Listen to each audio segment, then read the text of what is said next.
Hello and welcome to the Strong, Healthy, Happy podcast. My name is Debra. I am your host. I'm really pleased to be here today. It's episode 13, and I'm going to be talking about all things protein today. Now, I know this topic like the back of my hand. I talk about it pretty much every day to all my clients and anyone who needs any help, because protein seems to be one of those biggest stumbling blocks. But you know that I'm always honest with you on all of my podcasts. And I don't know why. Usually, when I record a podcast, I write a few notes. I don't like to have too much of a script. I just write a few notes, open up my studio, start recording, upload it, boom, done.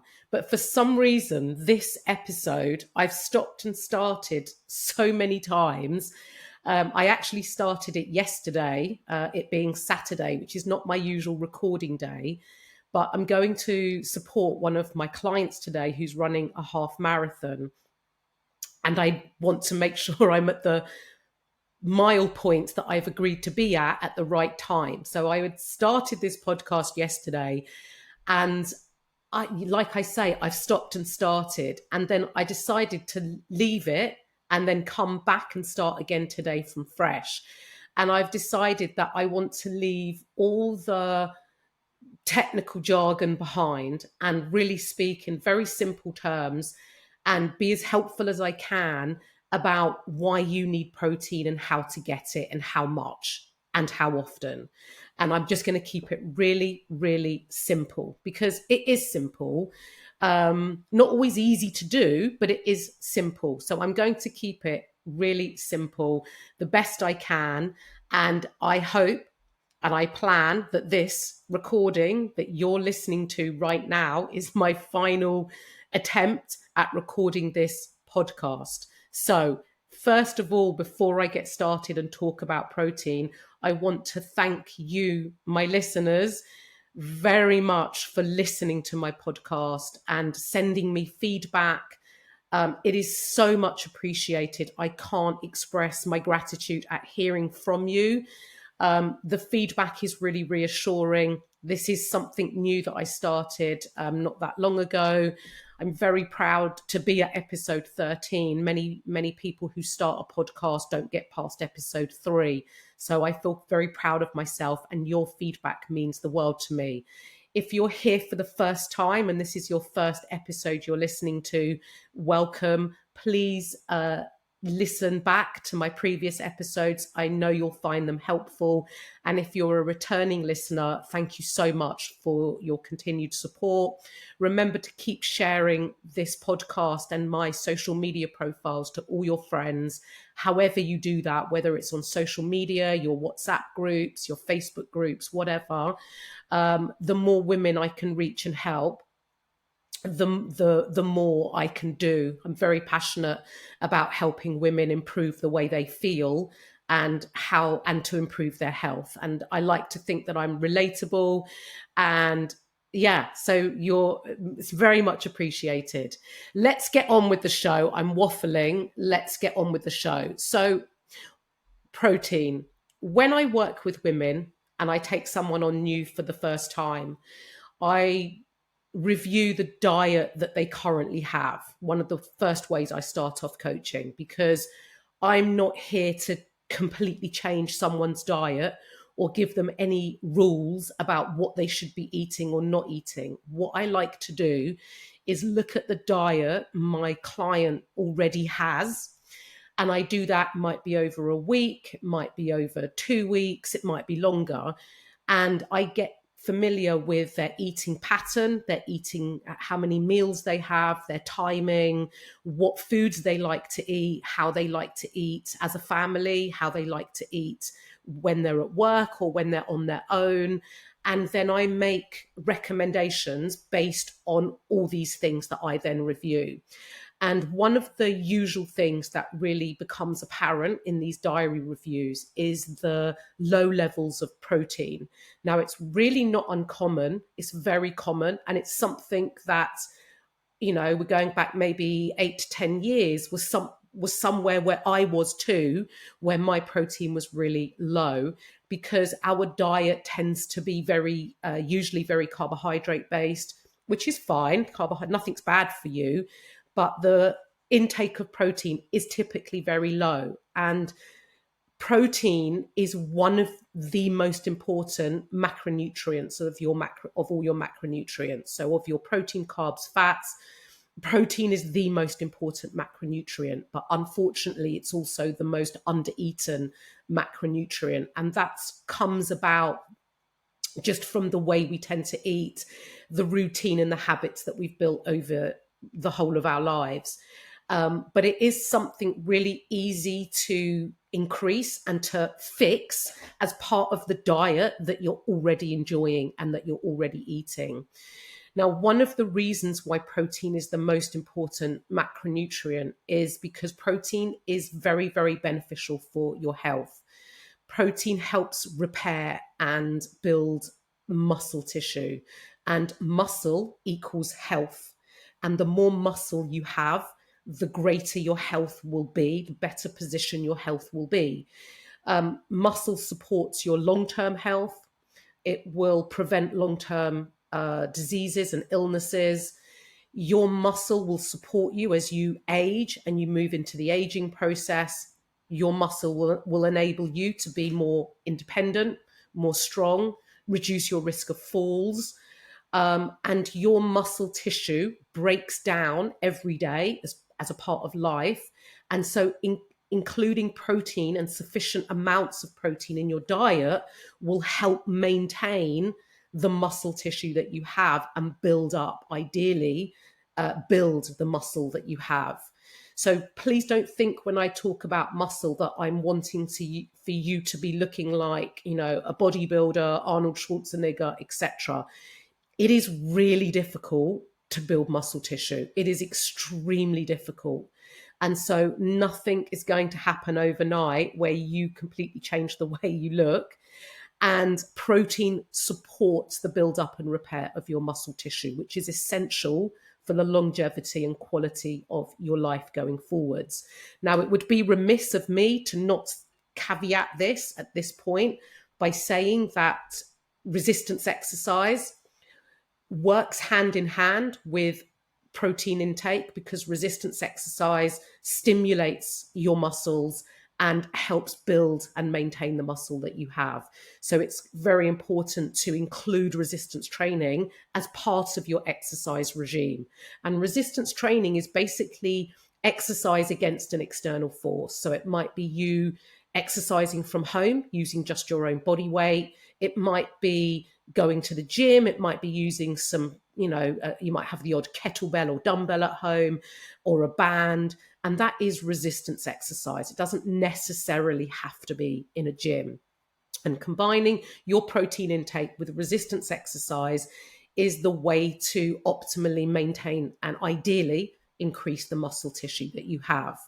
Now, protein also really is beneficial in supporting fat loss. So if your goal is to lose body fat, lose weight, increasing your protein intake is a really sensible thing to do and a really logical thing to do when I tell you the following reasons why. So of all your macronutrients, carbs, fats, proteins, protein is the most satiating, which basically means protein keeps you fuller for longer.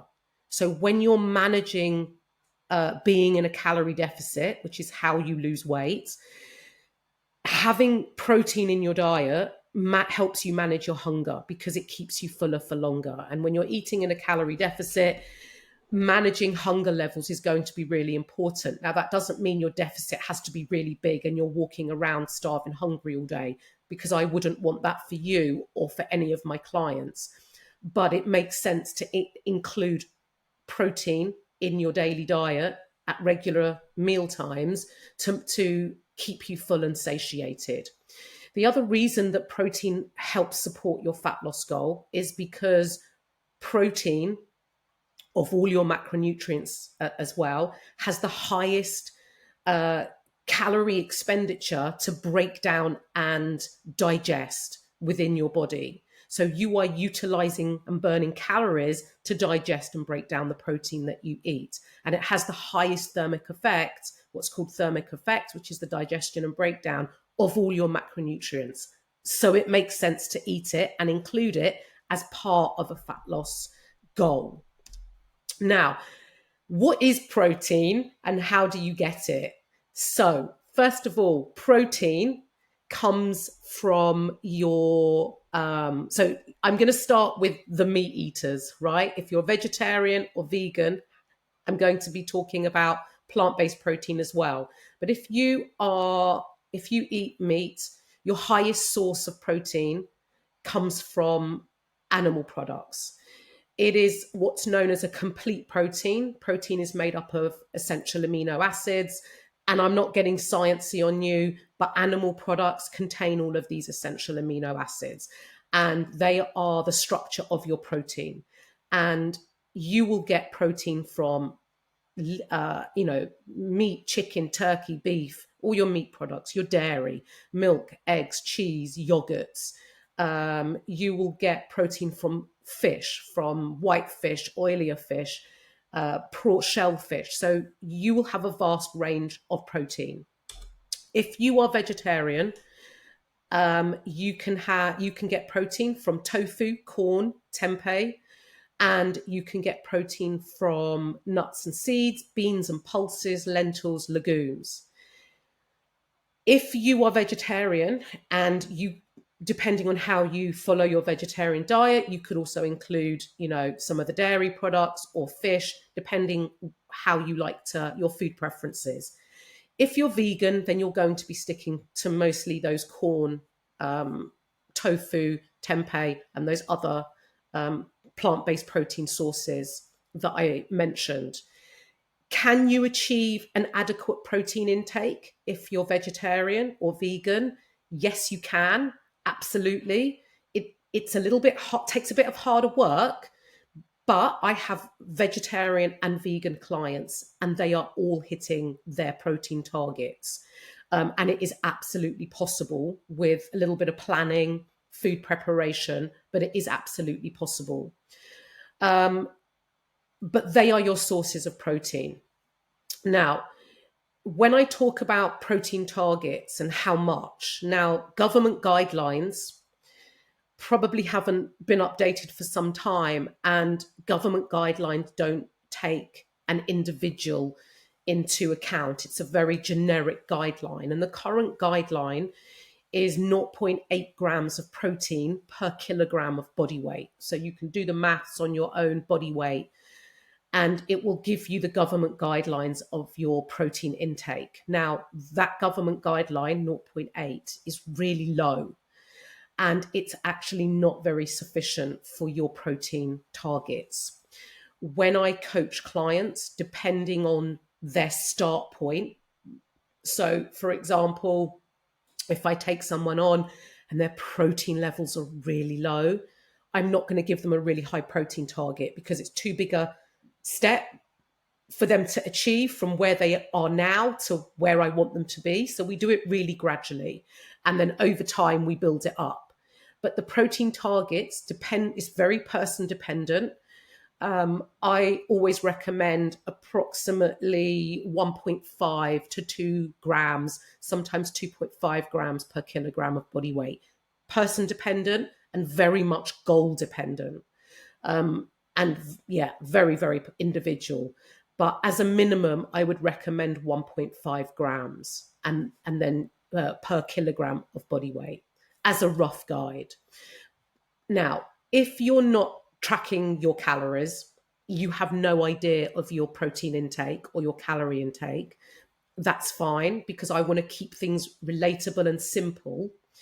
If you are tracking, then you will be able to have the numbers for this and you will have that information. But if you're not tracking, you can still focus on your protein intake by these following things. So you want to be eating 3 meals a day and you want to be regulating those meals approximately, 3 to 4 hours apart.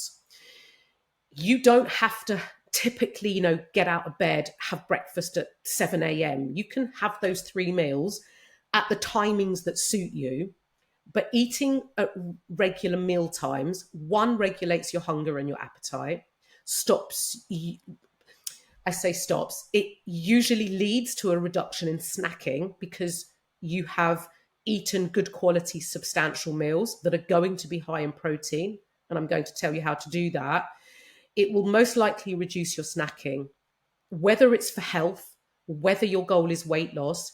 Eating at regular meal times is a really smart thing to do in regulating hunger and appetite and getting in the nutrients that your body requires to benefit your health. At each of those three meals, you want to include a protein source. It can be whatever your preferred protein source is. So I'm not here to say, right, you need to have this for breakfast and this for lunch, because your life looks like your life. I don't know your working situation. I don't know your home life. I don't know your food preferences. So from the list of protein sources, you want to be thinking about what protein suits you. So, for example, at breakfast, a really typical British breakfast tends to be a bowl of cereal. Now, in a bowl of cereal, first of all, thank you to Kellogg's. They were the ones who told us to eat cereal at breakfast, but actually, you can eat whatever you want at breakfast. The issue with cereal is nothing wrong with cereal, but there is no protein in that cereal.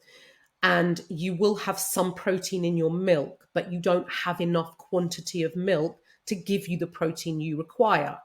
So what could you add to that breakfast if you are a cereal eater to increase your protein? You could perhaps add some yogurt, some Greek yogurt. If your goal is fat loss, you might want to have a 0% Greek yogurt or any yogurt variety, high protein yogurt. Or you could include whey protein. And I'm going to give a full talk about whey protein a little bit further in this podcast. But whey protein is something really easy to add to your milk that you can then pour over your cereal, or you could mix it with water, drink it as a shake, and just have it alongside your cereal and have your cereal as usual. Then you move on to your lunch. And again, it doesn't have to be anything groundbreaking. How can you include protein in your lunch? So if you're currently having a sandwich, and let's just say you might be having a cheese sandwich. If your goal is fat loss, I would look at having a leaner cheese, and perhaps for more bang for your buck in terms of managing your calories but increasing your protein, I would probably reduce the amount of cheese but add in a lean protein source. So it might be shop bought chicken slices, ham slices, and pack out your sandwich with more lean protein. If your goal is fat loss and you're managing your calories, it makes sense to have a leaner protein. So you can still have a sandwich. I'd add a lot of salad, vegetable sticks on the side, and then you would have a high protein lunch. For dinner, you might, cook a family meal. It might be a spag bowl. It might be a chicken casserole, whatever. You will have your protein content in that evening meal in the form of maybe, chicken, beef, whatever. If you're veggie, maybe corn, tofu, but to make a nice, substantial, filling meal. And that is how you would include protein regularly throughout your day. And you would do that every day. So if you're currently grabbing a couple of slices of toast at lunch, it's not that you can't have toast, but think about what you can add in terms of protein. And it's something I talk to my clients a lot about.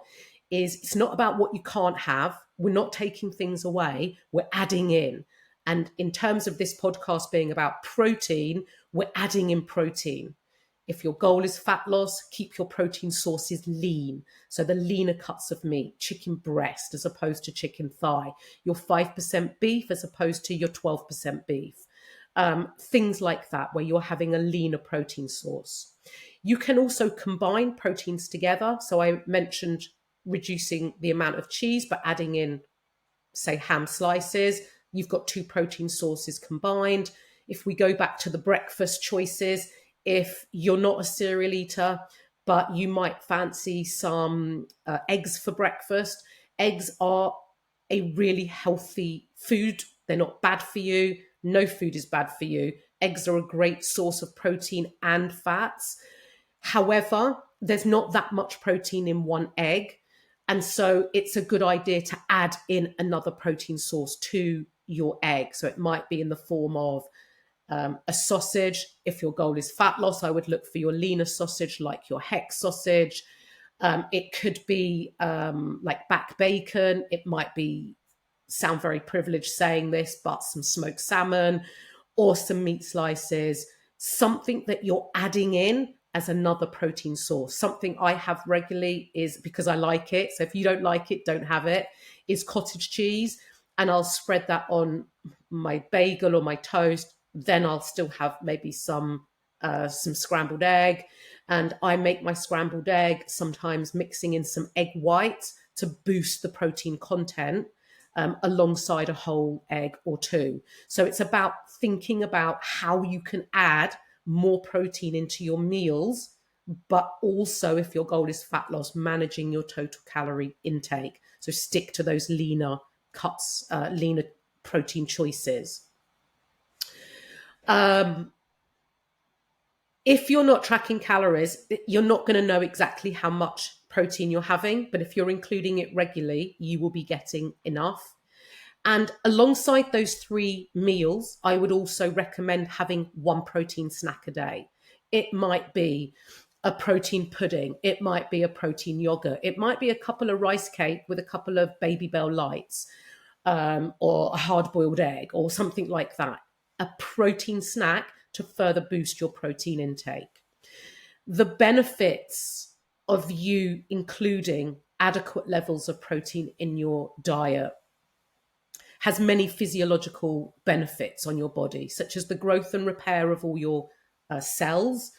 It supports your hormonal health, your metabolism, and your reproduction.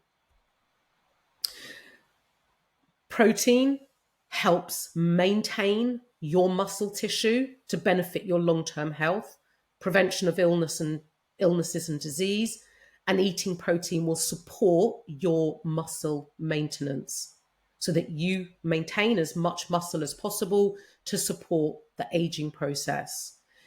If you are approaching menopause or going through menopause, eating adequate protein to support your muscle tissue is really important, especially with lower levels of estrogen or fluctuating levels of estrogen. Even if you're on HRT, it is really beneficial and will help you manage symptoms by increasing the quality of the food that you're eating, as well as supporting that muscle maintenance, which is, as I say, extremely important. Now, in addition to all these wonderful health benefits that protein gives you, let's also talk about the benefit of having more muscle for an aesthetic reason. And there is nothing to be embarrassed or ashamed or feel that you have to hide that you have an aesthetic goal. Wanting to look good, wanting to tone up, wanting to have a better body composition. And when I say body composition, that's the ratio of body fat to lean muscle tissue.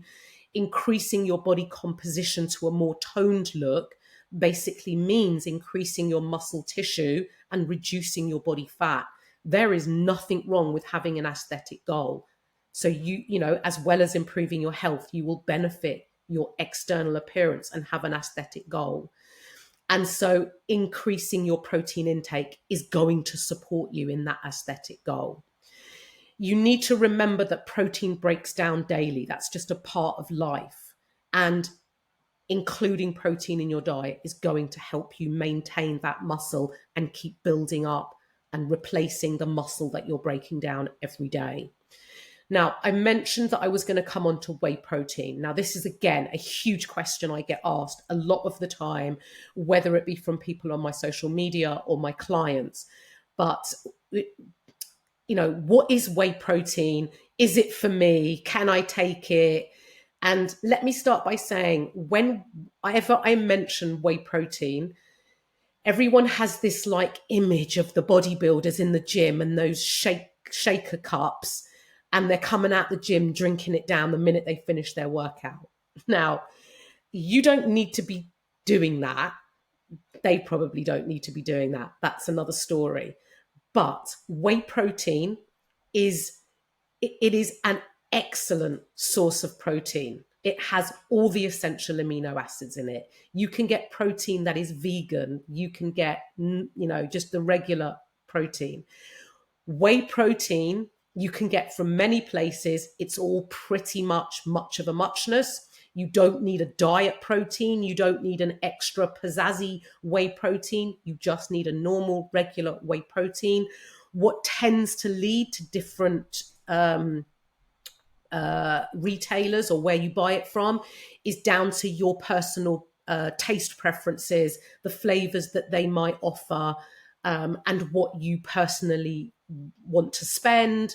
It does range in price depending where you get it from, but an average middle of the road protein is there's no difference. It's just about your taste, the texture of that protein, and also how you digest it and whether it agrees with you. In very small instances, people can suffer with some digestive issues from whey protein, which is why it's really important. I recommend to my clients not to have more than one serving a day, and to not substitute it for real food. When I say real food, I mean a meal, because sitting down to eat a meal and going through the eating process and the enjoyment of eating a meal, especially when working towards a fat loss goal and benefiting your health, there's something to be said from eating a proper meal and going through the process of doing that. However, whey protein is cheap, it's high quality, it helps you get a protein, ingest protein, consume protein at a meal, like typically a breakfast, where many people struggle to include protein. It can be quick and easy on the go if you want to add it to a drink, and have it as a shake. It is really convenient. And like I say, it's an excellent source of protein. It's not for bodybuilders, it's for anybody. Many of my clients are now having whey protein, mostly those that like a cereal style breakfast, or say an overnight oats or a porridge style breakfast, or a baked oats. If you've seen my baked oats on my social media, and if you haven't, go take a look. It just adds in the protein content to that breakfast. Now, you can get it flavored. If you're new to whey protein, I always tend to lead people to getting vanilla, because it's a very easy flavor to have. And you can also flavor it up with fruit, or other flavorings, and it's a very neutral flavor. Now, if you're listening to this podcast and you want more support on protein, if you send me a message from any of my contact details, which are in the show notes, I will send you a protein resource helping you understand more about protein, where to get it from, how much protein you get in each food type, and the portion size. And I talk a bit more about whey protein in there. If you message me, contact me, reach out, I will send you a resource. And I'm going to be also putting a link on my social media. But in terms of how much protein, if you're looking at numbers and you do track calories, I tend to, as a generic ballpark, and it is very person dependent, I like my clients to be hitting a minimum of 100 grams of protein. Now, it might take a while for us to build up to that minimum. It might start a lot lower than that. But I like 100 is a good number, say 90 grams to 100 grams. And then for some clients, they're up to maybe 120, 130 grams, depending on their goal and depending where they are in their nutrition right now and their body composition and their goals. But as a generic ballpark, I wouldn't recommend dropping below 100 grams. And remember, protein is a daily target. It's not an average taken over time. It is a daily target. I think I have covered most of the points that I wanted to say. And I've definitely done a better job today than I had done yesterday when I binned it. Um, I know this has been a bit more complex podcast, not as easy flowing as perhaps one of my previous podcasts, but it is really important to understand protein. And this probably won't be the last protein podcast or information I'll be putting out. Um, if you have any questions as a result of listening to this podcast, or you're more confused than when you started, reach out. I'm happy to help. I want to help. You don't have to be a client to reach out. So please do reach out. If you are finding my podcast beneficial, please follow the show, share it with your friends. It would be much appreciated. I want to reach and help more women.